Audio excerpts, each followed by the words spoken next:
Bismillah, masha Allah, tabarakallah. Egaa hordoftoota kiyyaa baay'ee takka ariifadha. Sababbiin hordoftuun tiyyaa kabajamtuun hordoftuun yuutuuba kiyyaa ka biyya Awurooppaa jirtu jechuudha. Ishiitaaf shaarbii babbareeda jetteetiin yaaddu ka amma gabaarra jiru ka tanaan durallee keessa fudhattee jirti. Amma garuu ka'umtuu viidiyoo irratti argisiistee hin beekne ka amma jiru. Dhaqeetiniin naafuudhi boru namatu adaamarraa kan ka'u jira. Har'umitti naa kenna jette gana mana ajajje maallaqa galchite jechuudha. Hordoftoota kiyyaa garuu xiqqoo si duubatti jala harkifadhe jechuun hin dhaqqabu jedhaan ture. Wallaahi jettiin rabbiin si qabeenaan jette arafaa barbaannaa nuti obboleeyyan lamaa kaas jirru nu lachuufuu firee sadi ta'e lama ta'e haga qarshiin sun si geette biti nu erginaan jettee jirti. Kana bira jirullee iskiriinshaatii gootinatti ergite.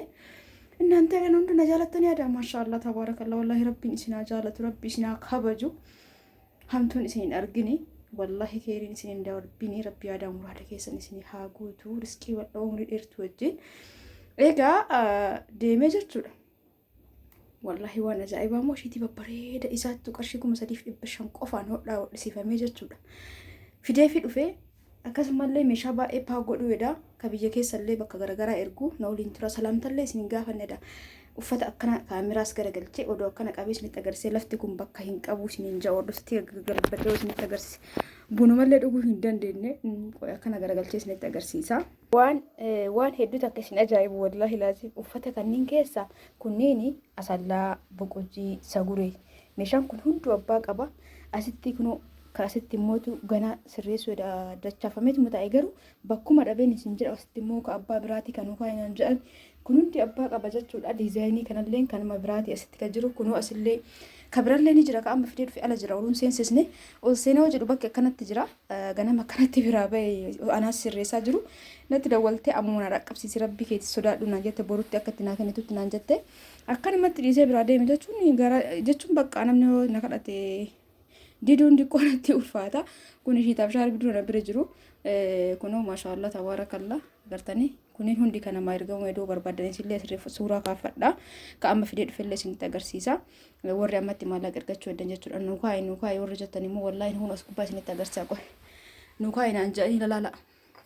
Qaamis irraa jettammoo ishiitaaf shaarbii kan irraa jettammoo akkana kaa'ee kunoo warra achiin narraa dadhisee badillee jira. Wallaahi gurguraa bakka irraa kadhumaati kuni baay'ee turte ani oliyyuu hin beeku maaliif waasaappiin guyyaa duraa dubbadheetiin waliin dubbanneetiin jenne namni haarofti yoo gubbaan dhufe gubbarraan haarofni dubbise jechuudha. Warri tanaan dura dubbise jalatti gad deebi'a.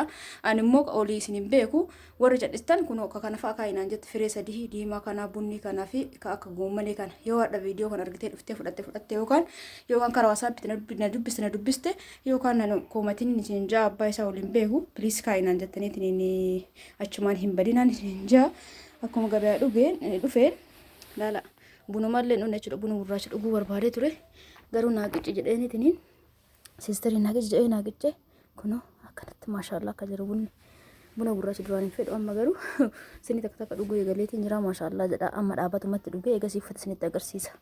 Eshi hordoftoota kiyyaa bunatti ta'e dhugadhee sinii takkitti sanii kallattii waa muddamee fanii waa muddamee waa nyaadhullee waa dhugullee natti hin galu natti illee hin tolu.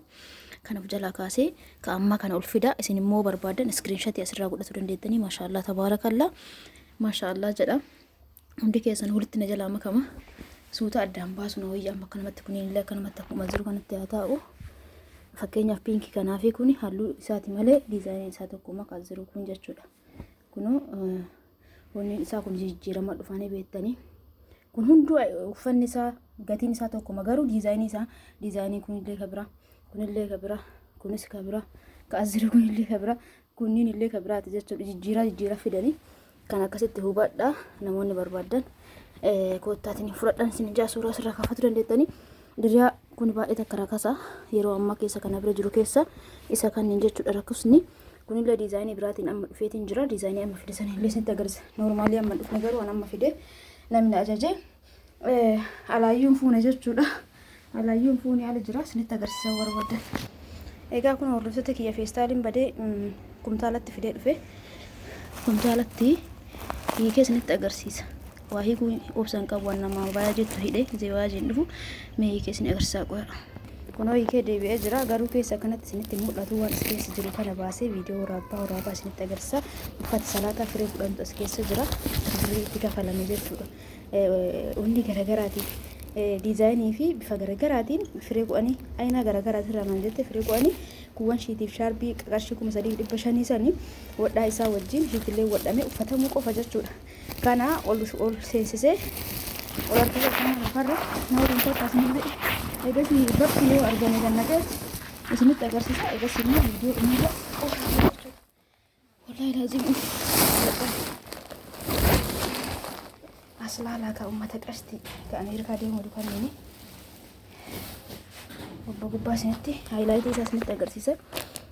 Inni kun isa kana moorri nagaafattan daftanii fudhachuu dandeettanii bifa sadiin fidee nama keessan nagaafate jira. Suuraa nutti warra argitan waaw sadiin kana keessaa tokko fudhachuu dandeenya. Naaf filadhaa kamtu narra tolame illee waan bareedu na fakkaatan irraa kun immoo bargandii yookaan qaybunniidha.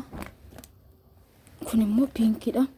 Gosa hedduu jira ka bicaan jira bilu bilaakiin jira. Garuu kana firee sadi bichaa fuudhee firee tokko fudhachuudha. Firee kaawwan immoo nama nagaafate jira. Sunii fi kajalaa booro kunii fi uffanni kunillee tokko kana akkana jira. Kun immoo akka waan barakiinaa godhaniiti. Diizaayinii akka waan carqii gise barakiinaa irra jiru ni beektanii hundumaa furan ni barbaadan.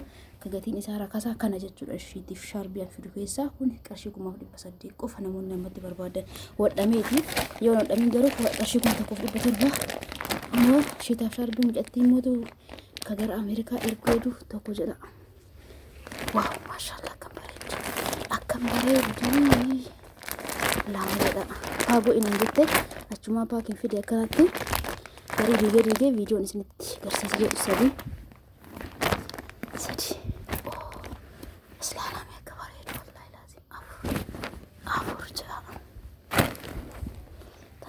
tan ofii bitadhe itti makuu afuri shanii jaha torba jechuudha. Kunni shiitaaf shaarbiidha.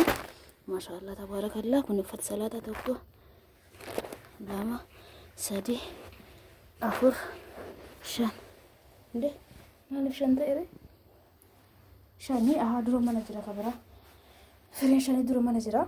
Shan immoo amma dalagsiisee fi kanneen akkasiin barbaadanitti uffadhee isinitti agarsiisa. Garuu viidiyoo dheeraan osoo hin ta'in viidiyoo shoortiin jechuudha. Kaminni uffata kanneen fakkeenyaaf baatii galti baay'ee akkanatti isinitti agarsiisu akkamitti akka bareedu. Shaarbiin isaa hunduu kanuma diizaayinii waaw halluu isaatti garagara malee haarawaa jechuudha. Hordoftoota kiyya kun shaarbiiwwan kun gisee baay'ee jijjiiratee diizaayinii jijjiiratee dhufa ni beektanii. Hedduu akka bareeddi hedduu akka namatti toltolanii waaw maashaallah tabarakallah. Fakkeenyaaf kan isin hiike kaawwan hundaa viidiyoo shoortiitiin ammuma waan kana gadii kee hiikuun kiyya waan oolle viidiyoo gaggabaabaa daqiiqaa tokko YouTube irra gadi isin dhiisa. Achumaan dhaqaa laalaa sabskraayibii godha. Warri sabskraayibiin goone maaliif kan hunda uffadhoo viidiyoo dheeraan isin gadhiisee hin uffattan viidiyoo laaltan laalamee akka bareedu maashaallah tabarakallah. Maashaallah jedha hundi keessanuu maashaallah jedha.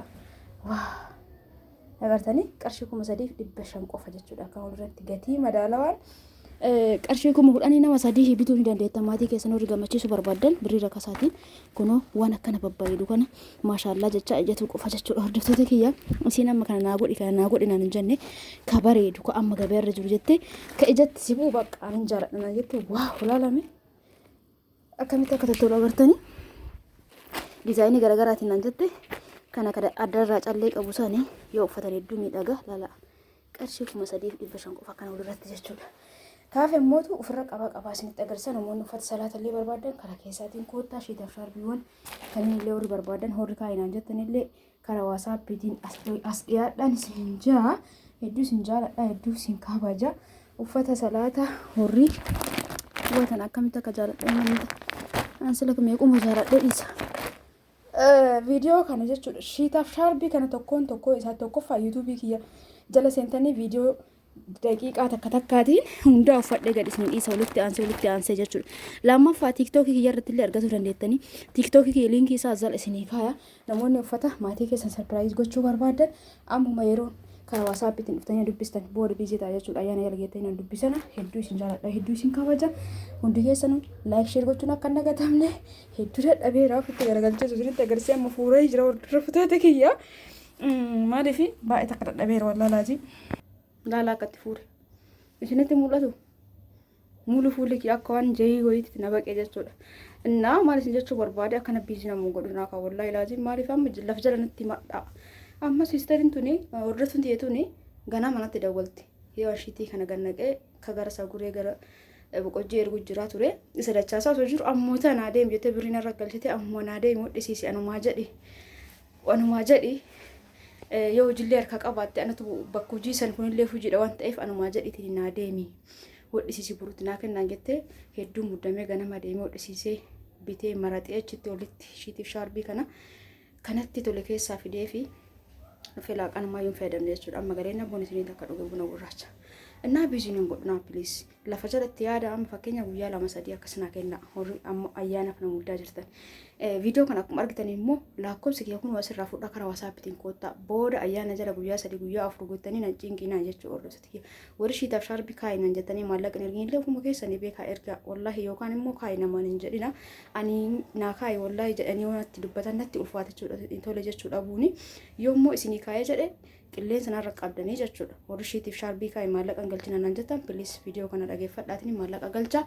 Hedduu isin jaalladha yoo balleessa dhiifama guddaan isin hin jaa hordoftoota kiyya maaliif fidhanillee isinumaan qaba rabbi gaditti jechuun wanni meeshaa kana fidee manatti uffata kana gurguraa jiru isin warra onlaayiniitiin jedhee hin bitan kan jedhuutirraa yoo isin kaayinan jettan immoo durallee isinumarraan haga ammaa gurguraa jira waan ta'eef hedduu isin amanaa isin beekuu baadhullee yoo kaayinan jettan jechuudha baddan immoo liqqoo isin namatti ulfaata jechuudha yoo balleessa dhiifama guddaa. Egaa viidiyoon kanarraa kanumaan raawwata. Shiitaaf shaarbii kana guutuu isaa fadhee akkasinitti mul'atu yoo barbaadan viidiyoo gabaabaa viidiyoo shoortii gad isinii isaa laala. Akkasumas liinkii yuutuubii kiyyaa jala isinii kaaya. Kanaafuu dhaxxanii tiiktookii liinkii tiiktookii kiyyaa jechuuf kiyya tiiktookii kiyyaallee fooloo gootanii achirratti ilaallachuu dandeessanii. Baay baay.